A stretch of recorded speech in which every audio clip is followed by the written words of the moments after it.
Comme chaque semaine, je vous invite à ouvrir la parole de Dieu et cette fois-ci, nous allons aller pour la dernière fois à l'épître de Paul à Philémon. L'épître de Paul à Philémon pour une dernière fois.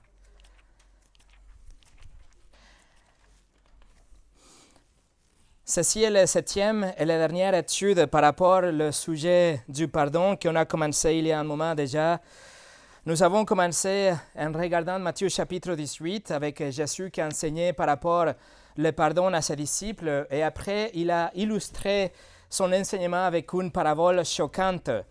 Après, nous avons survolé quelques écrits de l'Ancien Testament et aussi du Nouveau Testament pour vraiment saisir plus clairement ce que Dieu a à dire par rapport au pardon et comment il nous a pardonné aussi en Christ et donc comment nous devons pardonner nos frères et nos sœurs particulièrement.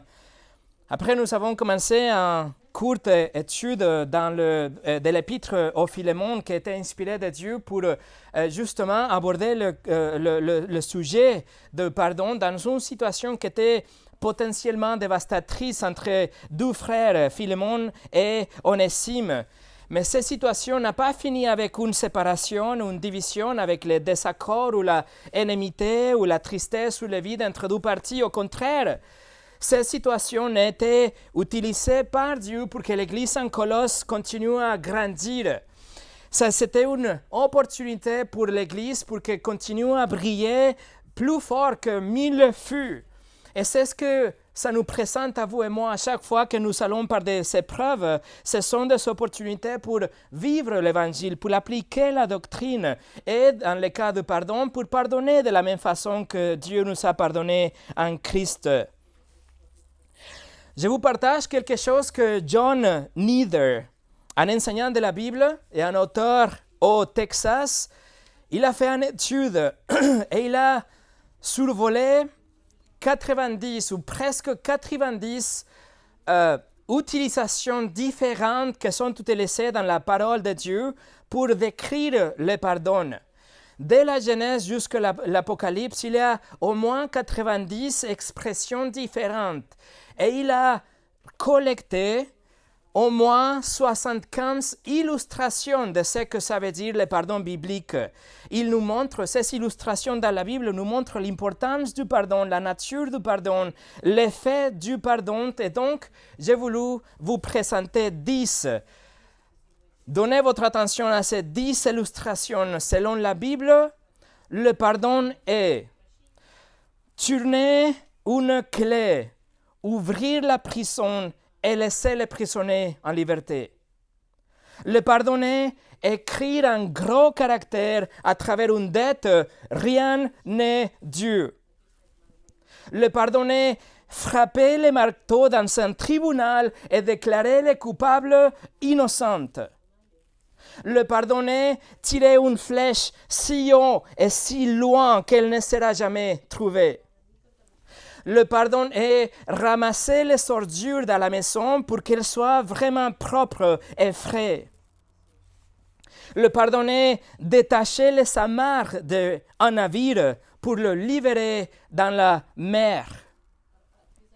Le pardon est accorder le pardon complet à un criminel qui était condamné. Le pardon est relâcher une prise sur un adversaire dans une lutte. Vous le relâchez.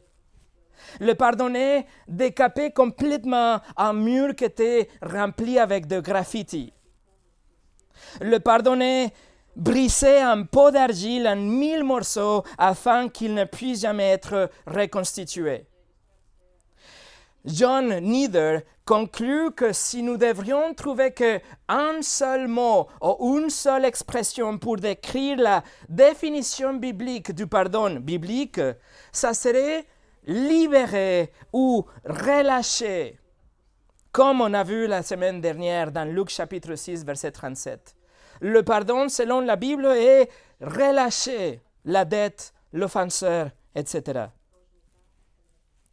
La semaine dernière, nous avons vu les actions dans le pardon. Nous avons vu que le pardon fait ce qui est approprié. Le pardon reçoit l'offenseur. Et le pardon aussi renouvelle la relation. Mais aujourd'hui, nous allons voir, lorsque nous arrivons à la dernière partie de cet épître, je veux que nous regardions ce que nous pousse à l'action qu'on a vue la dernière fois. C'est-à-dire aujourd'hui, nous allons voir la force derrière le pardon pour conclure cette étude de pardon et aussi de l'épître de Philémon. Mais avant de commencer, nous allons prier. Seigneur, nous avons parcouru tellement de choses et de textes pour étudier ton pardon. Et nous voici encore une fois, la dernière fois, Seigneur. Que ceci soit vraiment le sommet, que ce soit la conclusion, qu'on arrive à saisir tout ce qu'on doit apprendre pour ensuite l'appliquer. Seigneur, que ce temps qu'on passe ici ensemble ne soit un exercice religieux, mais qu'on soit là avec notre cœur, avec notre esprit, prêt à apprendre, à être repris, à être encouragé, à te servir par la suite, Seigneur. Que ta parole nous parle, que tu agisses en ton peuple à travers ton esprit. Au nom de Jésus. Amen. Et aujourd'hui, le message s'appelle « La force pour le pardon ». La force pour le pardon. Et nous allons lire la dernière partie de cet épître à partir de verset 17 jusqu'à la fin, verset 25. À partir de verset 17, Paul écrit « Si donc tu me tiens pour ton ami, reçois-le comme moi-même. Et s'il t'a fait quelque tort ou s'il te doit quelque chose, mets-le sur mon compte. Moi, Paul, je l'écris de ma propre main, je paierai, pour ne pas te dire que tu te dois toi-même à moi. Oui, frère, que j'obtienne de toi cet avantage dans le Seigneur, tranquillise mon cœur en Christ. C'est en comptant sur ton obéissance que je t'écris, sachant que tu feras même au-delà de ce que je dis. En même temps, prépare-moi un logement, car j'espère vous être rendu grâce à vos prières. Epaphras, mon compagnon de captivité en Jésus-Christ, te salue, ainsi que Marc, Aristarque, Demas, Luc, mes compagnons d'œuvre. Que la grâce de notre Seigneur Jésus-Christ soit avec votre esprit. Et la épître finisse.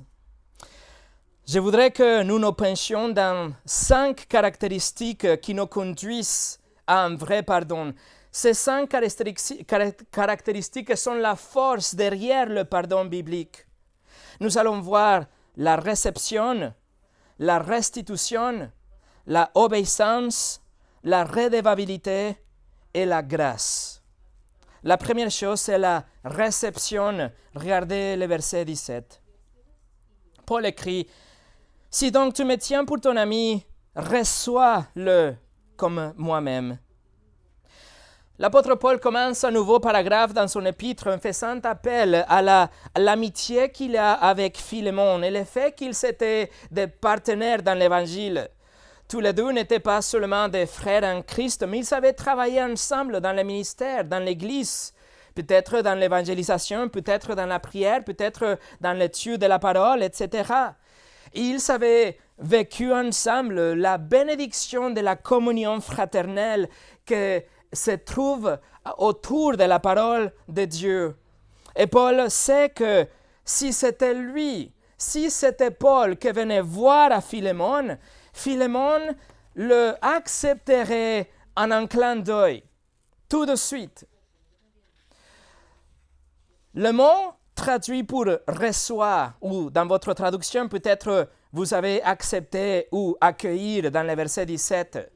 Mais le mot dans le grec derrière nous parle d'accueillir quelqu'un, mais avec toute votre tendresse. C'est le fait de recevoir quelqu'un avec un cœur chaleureux. C'est de lui montrer vraiment la gentillesse et la affection et la bienveillance. Ce n'est pas tout simplement de recevoir quelqu'un, mais de l'accueillir vraiment, de le embrasser presque avec votre cœur. Le même mot, par exemple, on le trouve dans Actes chapitre 28, verset 2, lorsque Paul est en naufrage à Malte. Le verset 2 nous dit « Les barbares nous témoignèrent une bienveillance peu commune. Ils nous recueillirent tous après d'un grand feu qu'ils avaient allumé parce que la pluie tombait et qu'il faisait très froid. Alors le barbare à Malte, ils avaient accueilli Paul d'une façon hors de commun. C'était une bienveillance extraordinaire envers l'apôtre. Et Paul veut que Philémon reçoive Onésime comme ça, qu'il prenne soin de lui, qu'il l'aide, qu'il lui donne, qu'il lui montre son affection d'une façon extraordinaire, qu'il l'aime vraiment, qu'il le reçoive comme les natifs à Malte, ils avaient reçu l'apôtre Paul. Et en fait, jusqu'à ce moment-là de l'épître, Paul avait plaidé pour Onésime que Philémon le reçoit à nouveau. Si vous regardez le verset 15, il avait déjà dit qu'il fallait recevoir Onésime. Mais ici, dans le verset 17, il parle explicitement de non seulement l'accepter ou le recevoir, mais le accueillir d'une façon affectueuse, d'une façon avec son amour.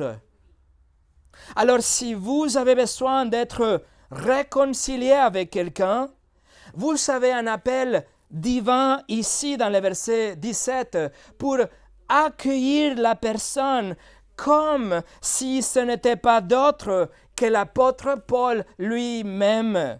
Comme si c'était Paul qui venait chez vous, vous devez accueillir votre offenseur pardonné.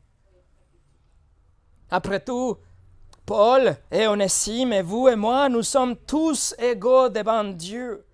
Paul et Onésime, ils étaient des pécheurs. Paul était un meurtrier. Onésime était un voleur.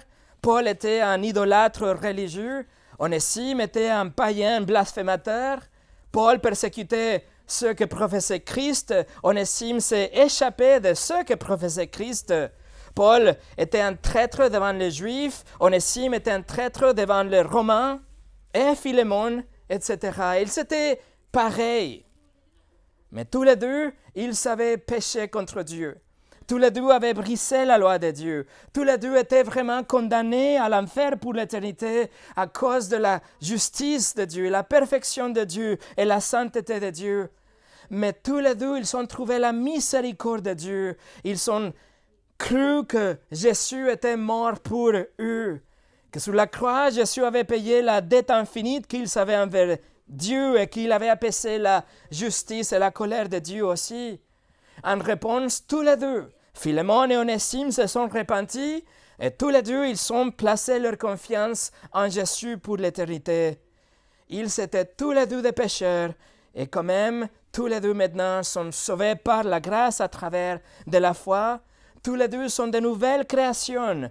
Tous les deux des fils de Dieu, des bénéficiaires du Saint-Esprit, des co-héritiers avec Christ, tous les deux parfaitement pardonnés.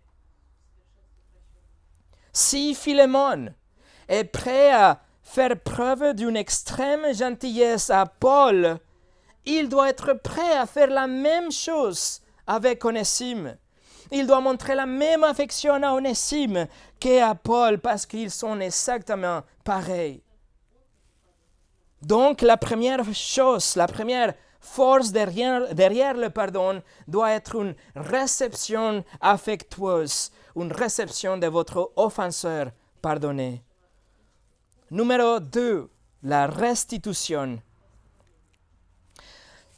Alors que Philémon est en train de lire ses parchemins et Onésime est devant lui, peut-être que l'esprit de Philémon se précipite sur des excuses, des raisons pour lesquelles il ne doit pas pardonner à Onésime. Et on sait ça parce que ça, c'est la tendance naturelle de notre cœur, n'est-ce pas? Notre toute première impulse quand on doit pardonner quelqu'un, c'est de ne pas pardonner, mais c'est plutôt de trouver des excuses et des arguments pour voir pourquoi nous devons retenir le pardon. Pourquoi nous ne devons pas pardonner, ou si nous allons pardonner, pourquoi il faut le faire avec des réserves, des conditions et des limites. Et donc c'est comme si Paul anticipait ce que Philémon dirait. Si Philémon était en train de dire « Mais Paul, tu ne comprends pas. Onésime a volé de chez moi. Et non seulement il a volé, il m'a trahi. Et en même temps qu'il m'a trahi, il s'est échappé. Et parce qu'il est parti de chez moi, j'ai dû maintenant embaucher quelqu'un d'autre. J'ai dû payer à quelqu'un d'autre pour qu'il prenne la relève d'Onésime. J'ai dû payer, ça m'a coûté de l'argent. J'ai eu une perte financière. Il a volé et en plus j'ai dépensé pour couvrir ce qu'il a fait comme dégâts chez moi. Et selon le livre de Nombres, chapitre 5, versets 6 au 8, il devrait avoir une restitution dans ce cas. Selon la loi, Onésime devrait rembourser ce qu'il avait volé, mais pas comme une obligation maintenant, plutôt comme une compensation affectueuse de sa rébellion et de ses conséquences qu'il avait causées. Ça fait partie d'une nouvelle nature. Vous voulez réparer les erreurs, vous voulez faire le bien et réparer ce que c'était mal, ce que c'était causé suite à votre péché. Mais le problème d'Onésime, c'est qu'il n'a pas d'argent pour payer. Vous vous souvenez qu'il était un fugitif. Il a volé de Philémon, mais il a dépensé ça pour survivre quelque temps. Il n'a pas d'argent pour payer. Il n'a pas de moyens pour qu'il puisse payer la dette qu'il avait envers Philémon. Et en plus, il avait les coûts associés à sa trahison. Donc, Paul écrit dans le verset 18, « Et s'il t'a fait quelque tort, ou s'il te doit quelque chose, mets-le sur mon compte. » Et ça, mes amis, c'est une image de l'Évangile. Jésus-Christ a vécu une vie parfaite qui a été créditée à Paul. Alors que le péché de Paul était placé sur Christ, sur la croix, et Christ a payé pour le péché de Paul. Donc Paul maintenant peut être accueilli par le Père parce que la dette était acquittée. De la même façon, Paul demande à Philémon d'imputer à Onésime l'amour qu'il a pour Paul, que l'amour qu'il a pour Paul reste en Onésime et que la dette d'Onésime soit imputée en Paul, alors que Paul a la possibilité de payer pour ça, pour qu'Onésime soit acquitté et puisse être reçu par Philémon. Vous voyez l'échange, vous voyez la substitution que Paul propose. Et en fait, dans le verset 18, Paul utilise le mot elogeo dans le grec que c'est traduit comme mettre dans mon compte, ou en anglais to charge into my account. Mais ce mot, c'est un terme de comptabilité pure. Le mot, ça veut dire inscrire dans le compte de quelqu'un ou mettre ou charger comptablement dans le compte de quelqu'un. Et ça, c'est l'Évangile encore une fois. Écoutez l'Évangile dans un seul verset. 2 Corinthiens chapitre 5, verset 21. Celui, en parlant de Jésus, celui qui n'a point connu le péché, Dieu l'a fait devenir péché pour nous, afin que nous devenions la justice de Dieu. Vous voyez l'échange encore une fois. Vous voyez comment la justice a été imputée en nous et notre péché imputé en Christ. C'est comme si Paul est en train d'agir en tant qu'un rédempteur ici. Il offre le paiement, la restitution pour la dette d'Onésime. Martin Luther, il a dit, « Tout comme Christ fait pour nous avec Dieu le Père, Paul fait de même avec Philémon pour Onésime. Nous sommes tous des Onésime de Dieu. » Voilà, Paul, il veut la réconciliation plus que toute autre chose, parce que rien ne peut être plus glorifiant à Dieu que voir le pardon en action dans une assemblée, l'évangile vécu dans le sein d'une église. Paul est tellement sérieux de ça, à ce sujet, qu'il écrit dans le verset 19. « Moi, Paul, je l'écris de ma propre main, je paierai, pour ne pas te dire que tu te dois toi-même à moi. » Comme vous le savez, c'était son habitude. L'apôtre Paul, normalement, dictait ses lettres à un assistant. Il avait un sort de secrétaire que écrivait alors que Paul parlait. Et à la fin de la lettre, Paul révisait la lettre et il signait à la fin. Il mettait ses salutations avec sa propre main, comme il a fait dans le livre de Galates ou Colossiens ou Thessaloniciens. Cependant, le verset 19 ici semble indiquer que Paul écrit la lettre entièrement lui-même. Il écrit « Je l'écris de ma propre main ». Paul est sérieux. Il veut que Philémon sache que tout ça sort de lui et il écrit lui-même. C'est comme si Paul dit « Philémon, écoute, si le problème c'est l'argent, je vais te payer. Je vais te rembourser. Mets ça sur mon compte.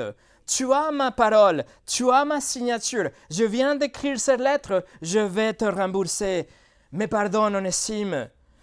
Reçois ton frère, renouvelle la relation avec lui et ne laisse rien t'empêcher de le faire. Si c'est l'argent, je vais te rembourser. Et mes amis, qu'est-ce qui vous empêche aujourd'hui de faire ce qui est juste? Qu'est-ce qui vous empêche aujourd'hui de recevoir et renouveler la relation avec votre frère ou votre sœur? Ne laissez pas que la fierté que la fierté interfère ou que l'orgueil ou la peur d'être blessé à nouveau soit quelque chose qui interfère votre réconciliation. Que ne soit pas la tristesse ou la honte ou le temps, mais faites le nécessaire. C'est la volonté de Dieu. Fais le nécessaire pour avoir la réconciliation comme Paul vient de faire avec Philémon. Paul, on le sait, il travaillait de ses propres mains. Il gagnait son propre pain avec ses mains. Il travaillait avec ses mains. Il était aussi supporté par des églises. Donc, nous pouvons penser qu'il avait des épargnes, il avait mis d'argent de côté quelque part. Il était en mesure de rembourser à Philémon. Mais en même temps, Paul ajoute un commentaire hypothétique à la fin de verset 19. Il écrit que, d'une façon figurative, si Onésime doit quelque chose à Philémon, il doit se souvenir que Philémon doit sa vie même à l'apôtre Paul. Et il parle du fait que c'était à travers la prédication de Paul que Philémon a eu sa dette infinie envers Dieu annulée. Ça a été grâce à la prédication de l'Évangile à travers Paul qu'il s'est repenti et il a cru en Christ. Autrement dit, la dette éternelle de Philémon avait été cancellée ou annulée grâce à Paul qui l'a présenté à celui qui pouvait payer pour lui, le Seigneur Jésus-Christ. Ça veut dire que dans un sens, Philémon a une dette spirituelle envers Paul. Et si Philémon crédite la dette physique à Paul, alors Paul pourrait tout simplement annuler cette dette en raison de ce que Philémon lui doit. Il lui doit la connaissance de Christ et sa vie éternelle. Et mes amis, cela nous rappelle tellement de choses qu'on doit aux autres, tellement de dettes que nous avons envers nos parents et nos amis et nos enfants et nos collègues et nos épouses. Nous leur sommes tous redevables pour leur amour, leur patience, leur soin, leur amitié, leur compagnie, leur réconfort, leur encouragement. Et ce sont des dettes que nous ne pouvons jamais payer. Ce sont des dettes qui sont non monétaires. Nous devons aux frères que nous sommes encouragés, aux frères que nous sommes écoutés, aux sœurs qui ont prié pour nous. On doit aux donateurs que nous sommes soutenus. On doit aux anciens qui nous sont réprimandés, aux frères et sœurs qui nous aident même à nettoyer la salle après le culte ou le mettre en place avant le culte. On a des dettes envers les uns les autres. On a des dettes envers le prédicateur qu'on a écouté, envers les auteurs que nous avons lus, envers les chanteurs que nous ont conduits dans la louange. On a des dettes énormes qui ne pourront jamais être remboursées. Donc, je suis sûr et certain que nous pouvons pardonner et oublier les dettes et les offenses ridicules à notre égard lorsque nous reconnaissons tout ce que nous devons à tant de gens. Pouvez-vous vous imaginer un mariage qui fonctionne comme ça? Ça serait inséparable. Pouvez-vous imaginer une amitié qui agit comme ça, incassable? Pouvez-vous imaginer une communauté qui opère comme ça, inarrêtable? Une église qui pardonne comme ça, indivisible? Vous pouvez vous imaginer la joie que le pardon et la réconciliation apportent naturellement et automatiquement au peuple de Dieu? Mais en même temps, vous pouvez vous imaginer les témoignages honteux devant les yeux d'un monde qui nous regarde, qui sont impatients pour critiquer le royaume de Dieu et le peuple de Dieu et le roi, Dieu même. Les témoignages honteux lorsque nous ne pardonnons pas, mais la joie lorsqu'on le fait. Et c'est ce que Paul écrit dans le verset 20. Regardez.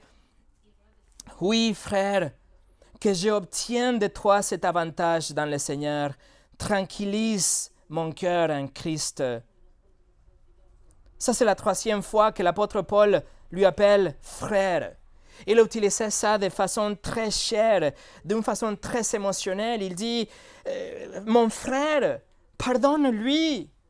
Reçois ton frère, renouvelle ton frère, réconcilie-toi avec lui, frère. Si vous vous souvenez, dans le verset 7, Paul avait déjà reconnu que le cœur de toute l'assemblée avait été renouvelé ou rafraîchi à travers la fidélité de Philémon, à travers son foi pour Christ, son amour pour l'Église. Mais maintenant, dans le verset 20, il dit, c'est mon tour, c'est à moi maintenant, rafraîchis mon cœur, tranquillise mon cœur. Et en fait, la position de moi dans le grec, c'est emphatique. Donc, c'est comme si Paul est en train de le souligner. Il dit, laisse-moi être béni, mon frère. Montre-moi le pardon en action, mon frère. C'est mon tour à moi d'être béni pour ton obéissance, mon frère. Paul reconnaît que son cœur sera béni, que son cœur va profiter de la soumission de Philémon à l'exhortation de Paul. Lorsque Paul voit l'obéissance et la soumission au Seigneur Jésus-Christ, il n'aura que de la joie dans le cœur de Paul. Aux Philippiens, Paul a écrit comment il pouvait remplir son cœur avec la joie. Philippiens chapitre 2, verset 2 au 4, Paul écrit « Rendez ma joie parfaite ».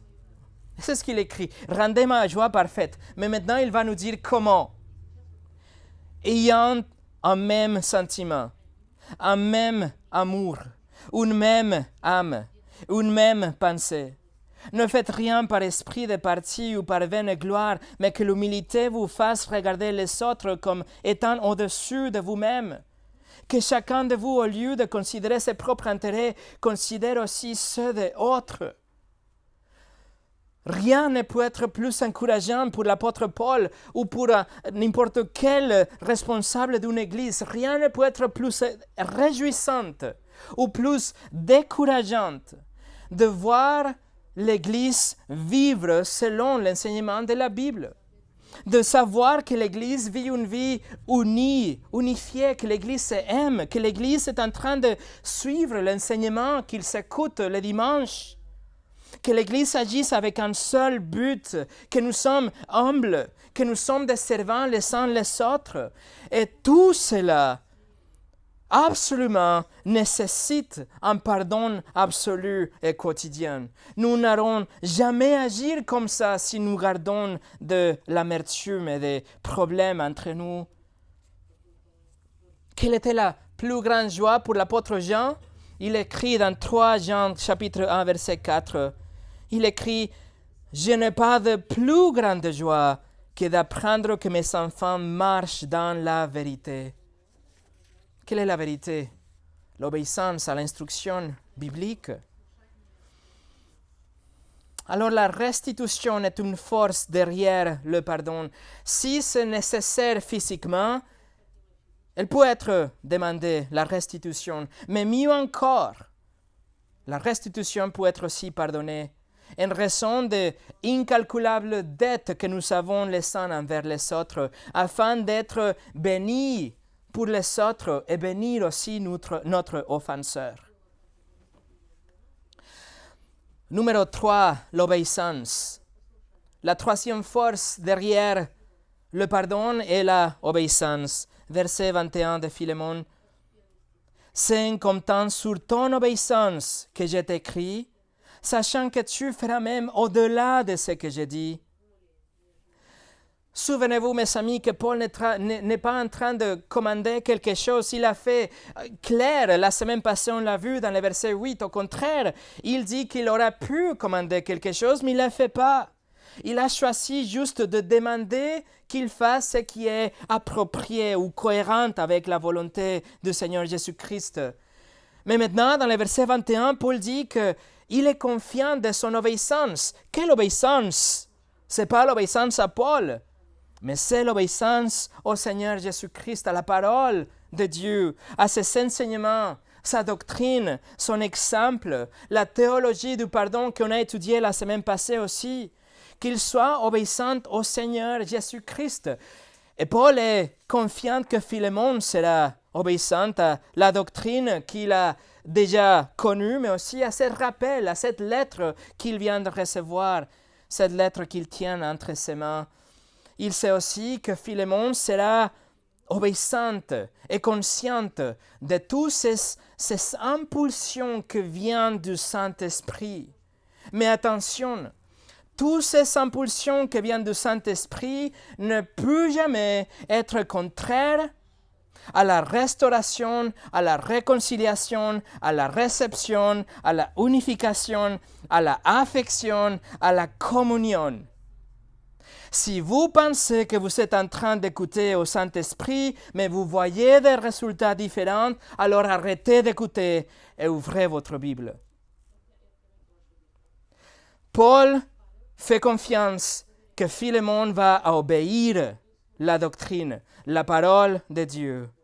Et donc le verset 21, la deuxième partie, nous dit qu'il sait que Philémon va faire même au-delà de ce que Paul a dit. Qu'il va voir non seulement l'obéissance, mais qu'il verra au-delà de ce que Paul a écrit. Et vous voyez comment l'obéissance et la soumission au Seigneur ne finissent pas avec « tu ne tueras point ». Non, il va au-delà de ça. Il va du fait simple de ne pas détester quelqu'un ou ne pas insulter les autres ou d'essayer d'être dans la paix avec quelqu'un d'autre. Non, l'obéissance va des années-lumière plus loin. L'obéissance va dans le domaine de l'amour parfait. Le désir de faire le bien, de se dépasser dans la bonté, de se excéder, de se dépasser dans la gentillesse et l'affection. L'obéissance va au-delà d'un simple pardon et une simple réconciliation, mais nous donne une relation renouvelée, une relation restaurée et améliorée de ce qu'on avait avant avec notre offenseur.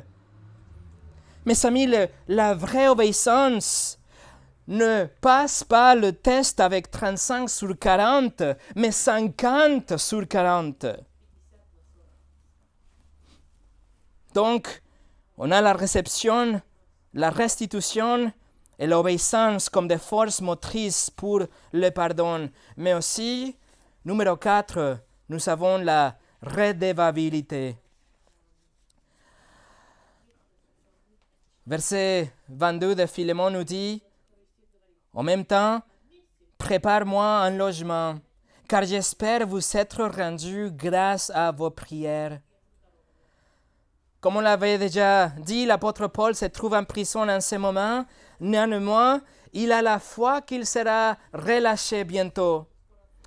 Et il dit même que cela va arriver. Et quand cela va arriver, il viendra personnellement pour voir Philémon. Et il demande même qu'une place soit préparée pour lui. Veuillez noter que les moyens pour la liberté de Paul, c'est les prières de l'Église. Paul sait que les gens de l'Église sont en train de prier pour lui, mais cette ligne encourage l'Église à continuer à prier pour lui. Paul sait que Dieu est souverain, que Dieu est tout-puissant et que si c'est sa volonté, il pourrait être libéré à la seconde même. Mais aussi, il sait que l'Église est commandée à prier, à persévérer dans la prière. Et le verset 22 nous confirme que s'il est relâché, c'est parce que Dieu a gracieusement exaucé leur prière. C'est comme John MacArthur dit, les prières sont le nerf qui font bouger les muscles de l'omnipotence. Philémon sait que l'apôtre Paul vient le voir. Alors parler de redevabilité. L'apôtre Paul vient le voir pour voir comment il avait pardonné. Imaginez-vous. Alors qu'est-ce que Paul s'attend de voir quand il arrive chez Philémon? Un Philémon qui est amer et qui habite dans le passé. Un Philémon qui vit dans la trahison d'Onésime. Un Onésime qui est marqué avec une F sur son front et des cicatrices toutes partout infligées comme punition sur son corps par Philémon qui n'avait pas pardonné. Est-ce qu'il s'attend de voir une église divisée à cause de cette question? Au contraire, Paul vient personnellement et il s'attend à voir à Philémon et Onésime qui travaillent ensemble pour l'Évangile. Qu'ils sont ensemble, côte à côte, comme des frères avec une nouvelle relation et qu'ils sont maintenant unis dans le Seigneur Jésus-Christ. Philémon est redevable envers l'apôtre Paul, mais il est aussi redevable envers les membres de son église locale. Il est redevable envers les anciens de son église. Et cela nous ajoute une autre couche de force pour activer, pour nous pousser au pardonner. C'est la redevabilité qu'on a les uns envers les autres. Mais la responsabilité de Philémon à se soumettre à l'instruction biblique ne finit avec Paul. Ça commence qu'avec la lettre au Philémon.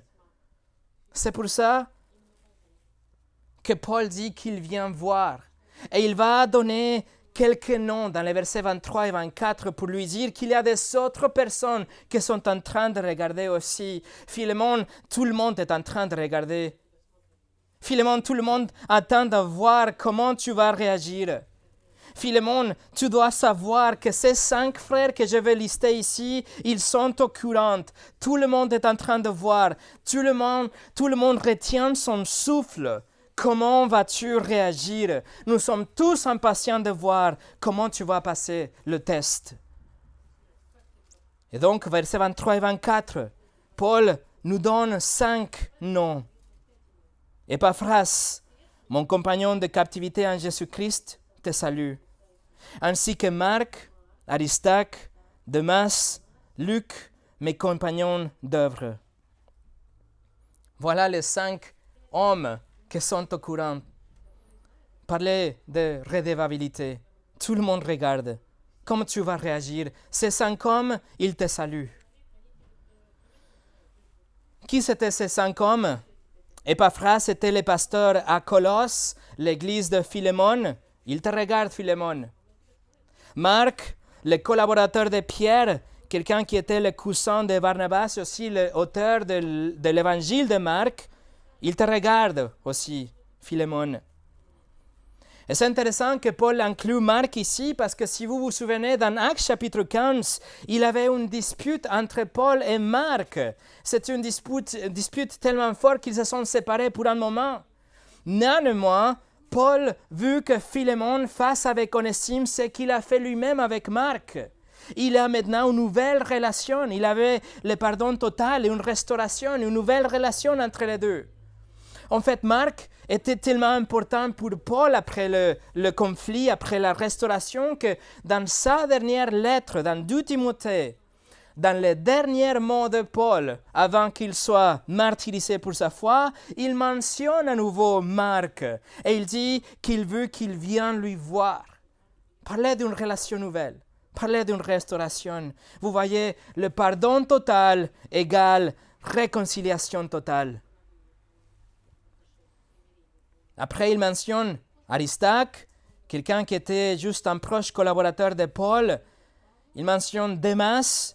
On ne sait pas trop qui était. Tout ce qu'on sait, c'est que dans un moment donné, il a abandonné sa foi dans 2 Timothée chapitre 4. Et il mentionne à la fin Luc, un ami, un partenaire fidèle qui était avec Paul, celui qui a écrit l'évangile de Luc et aussi le livre des Actes. Donc, Paul lui donne cette liste de noms qu'il a aussi listés dans l'épître aux Colossiens pour qu'il voie la redevabilité qu'il a envers les autres. Il doit rendre compte pour ce qu'il va faire avec Onésime. La façon dont il va réagir avec Onésime va affecter les autres, toute l'Église. Juste comme on a vu dans la parabole de Matthieu chapitre 18, que les autres serviteurs, ils ont été profondément affectés pour le fait que cet esclave n'a pas pardonné son collègue. Donc, la redevabilité est une force pour le pardon. Et finalement, numéro 5, la grâce. La grâce. Finalement, Paul finit cette lettre très, très personnelle avec une bénédiction à la fin. Il se ressemble plus à une prière pour Philémon et pour son Église. Verset 25. Que la grâce de ton Seigneur Jésus-Christ soit avec ton esprit, avec votre esprit. Voilà, si on va pardonner quelqu'un comme Dieu vous a pardonné, vous avez besoin de la grâce du Seigneur. Si vous voulez pardonner en vous appuyant avec votre propre raisonnement philosophique ou de propositions rationnelles ou des impulsions émotionnelles ou des obligations légales ou des apparences extérieures ou la pression sociale, vous allez échouer misérablement. Ce dont vous avez besoin, c'est de vous remettre à la grâce du Seigneur Jésus. La force où découlent toutes les autres forces pour le pardon, c'est la grâce du Seigneur Jésus-Christ. Vous avez besoin que votre cœur soit immergé dans la grâce de Christ par laquelle vous-même, vous avez été pardonné. Voilà les 5 forces pour le pardon. Et pour finir, la question demeure. Philémon a-t-il pardonné à Onésime? S'est-il soumis à l'enseignement biblique de Paul et à la théologie du pardon? Est-ce que Philémon a pardonné Onésime? Et malheureusement, la Bible ne nous le dit pas, mais nous pouvons conclure qu'il a fait pour le simple fait que cet épître fait partie de notre canon biblique.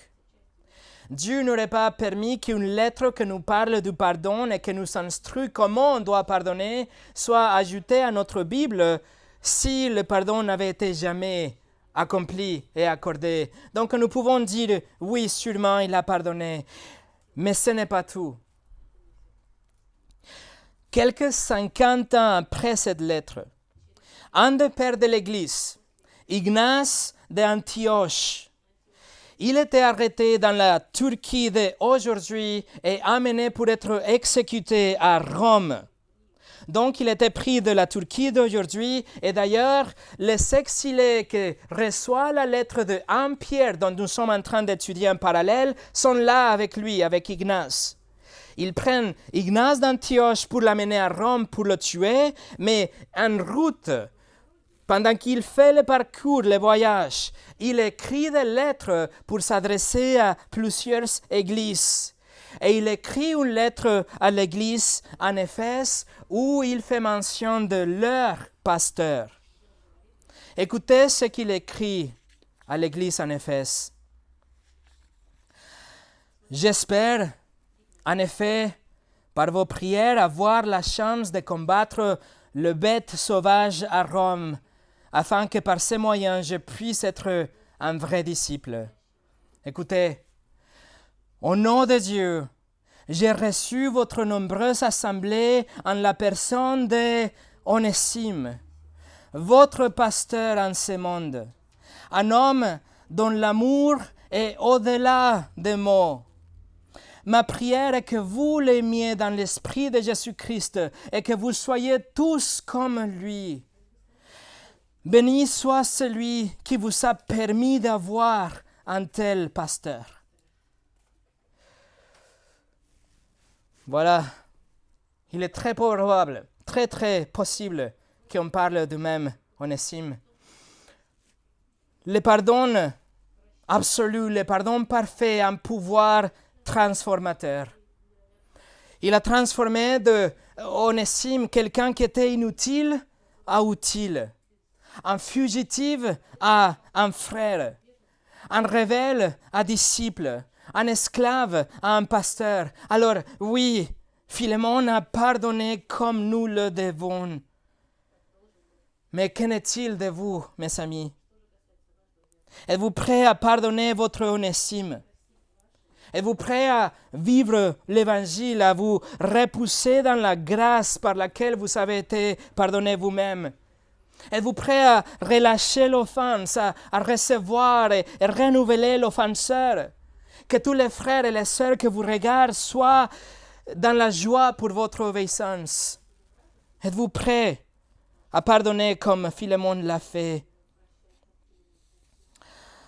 Voilà, mes amis, nous avons été exposés à presque 7 heures d'enseignement par rapport au pardon. Que le Seigneur Jésus utilise sa parole pour nous transformer, pour que le pardon soit notre désir le plus ardent parmi nous et que au centre de cette Église, le pardon règne pour que la paix de Christ règne dans nos cœurs aussi. Prions.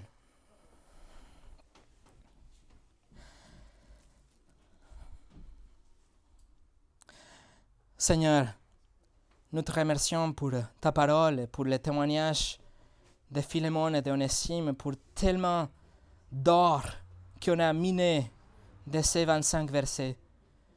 Merci pour ta parole que nous apprenne, que nous encourage, que nous reprenne aussi.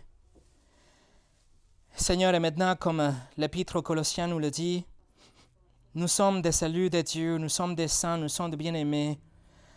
Revête-nous, Seigneur, avec des sentiments de compassion et de bonté et d'humilité, de douceur, de patience, que nous allons le pouvoir, l'amour pour nous supporter les uns les autres, et que si quelqu'un est sujet à se plaindre d'un autre, qu'on arrive à pardonner tout de suite et réciproquement, Seigneur.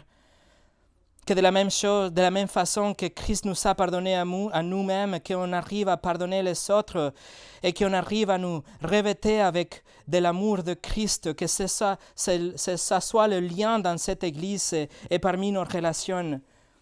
Et Seigneur, que la paix de Christ, dans laquelle tu nous as appelés, Seigneur, que règne dans nos cœurs pour qu'on puisse continuer à te servir. Seigneur, que aucune chose vienne nous interférer dans notre pardon et que rien ne puisse, Seigneur, arrêter ce que tu as commencé comme une œuvre dans nos cœurs. Nous te remercions parce que tu nous parles à travers ta parole. Maintenant, aide-nous à l'appliquer dans notre vie quotidienne. Au nom de Jésus. Amen.